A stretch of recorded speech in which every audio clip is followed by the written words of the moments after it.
Groupe Bacalan, créateur de valeurs immobilières, présente Sud Radio, les incontournables de l'immobilier. Thomas Binet. Bienvenue dans ce nouvel épisode d'Oser investir, les incontournables de l'immobilier. Je suis accompagné de Stéphane Dallier, président associé au sein du groupe Bacalan. Bonsoir Stéphane. Bonsoir Thomas. Stéphane, ce soir on va parler d'un sujet devenu, ou souvent tabou d'ailleurs, parfois repoussé mais qui mérite d'être anticipé. On parle de la transmission, la succession et comment l'immobilier peut devenir un allié stratégique pour transmettre son patrimoine en douceur. Alors Stéphane, première question, pourquoi est-ce si important d'anticiper la transmission de son patrimoine immobilier ? Eh bien tout simplement parce que si on ne prépare rien, on s'expose à deux problèmes majeurs. Une fiscalité très lourde pour les héritiers et parfois une transmission conflictuelle. L'immobilier représente souvent la majeure partie d'un patrimoine familial. Or, en l'absence d'anticipation, eh bien, les droits de succession peuvent grimper jusqu'à 45%. Et dans certains cas, les héritiers sont contraints de vendre pour pouvoir payer. Donc, si je vous entends bien, la clé, c'est la transmission anticipée. Concrètement, comment fait-on ?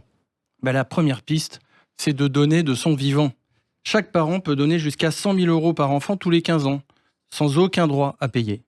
Cela vaut aussi pour des biens immobiliers à condition, il faut toujours insister dessus, à condition de faire une donation notariée. Et il y a du nouveau cette année, n'est-ce pas ? Une réforme entrée en vigueur en 2025, c'est bien ça ? Oui, exactement. Dans la loi de finances 2025, on a introduit une nouvelle mesure incitative, une exonération temporaire des droits de donation jusqu'à 100 000 € par donateur, sous certaines conditions.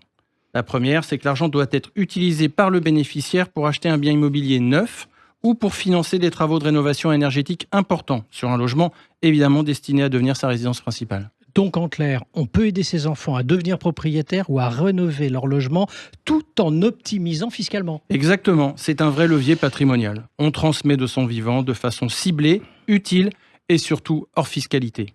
C'est aussi une réponse aux enjeux environnementaux, car seules les rénovations énergétiques significatives sont concernées. Et si on ne veut pas transmettre de cash, mais plutôt un bien immobilier en lui-même ? Eh bien, dans ce cas, il y a la donation en nue propriété qui reste une véritable stratégie de référence. Vous donnez la nue propriété à vos enfants, vous conservez l'usufruit, comme ça vous pouvez continuer à percevoir les loyers ou simplement à y vivre. La valeur taxable est réduite en fonction de votre âge et à votre décès, vos enfants récupèrent la pleine propriété sans droit supplémentaire. Et on entend beaucoup parler des SCI aussi, Société Civile Immobilière. Toujours utile ? Oui, toujours. La Société Civile Immobilière Familiale permet de loger un ou plusieurs biens immobiliers et de transmettre progressivement des parts sociales. C'est un outil idéal pour éviter les blocages entre héritiers, faciliter la gestion et transmettre en douceur. Donc Stéphane, aujourd'hui, on a tout un arsenal à disposition, donations simples, démembrement, société civile immobilière et désormais d'ailleurs cette nouvelle exonération, donc ciblée pour l'immobilier neuf ou rénové. Exactement. Et plus vous vous y prenez tôt, plus les leviers sont puissants. D'autant que les dispositifs peuvent se combiner, par exemple donner une somme exonérée via la nouvelle loi et organiser en parallèle une donation en nue propriété ou des parts de SCI. Et si on ne fait rien ? Si on ne fait rien, c'est la loi qui décide pour vous. Donc les héritiers payent souvent très cher et dans l'urgence. Anticiper, c'est protéger ses proches, mais c'est surtout préserver l'intégralité du patrimoine. Merci Stéphane pour vos conseils clairs et concrets. La transmission n'est pas qu'une affaire de fiscalité, vous l'avez entendu, mais c'est aussi un acte de prévoyance et de bienveillance. On vous retrouve lundi prochain pour un autre numéro d'Oser investir, les incontournables de l'immobilier. Et pour ce qui me concerne, je vous donne rendez-vous tous les soirs de la semaine à 18h50 et dimanche matin dès 9h30 sur Sud Radio dans la matinale week-end.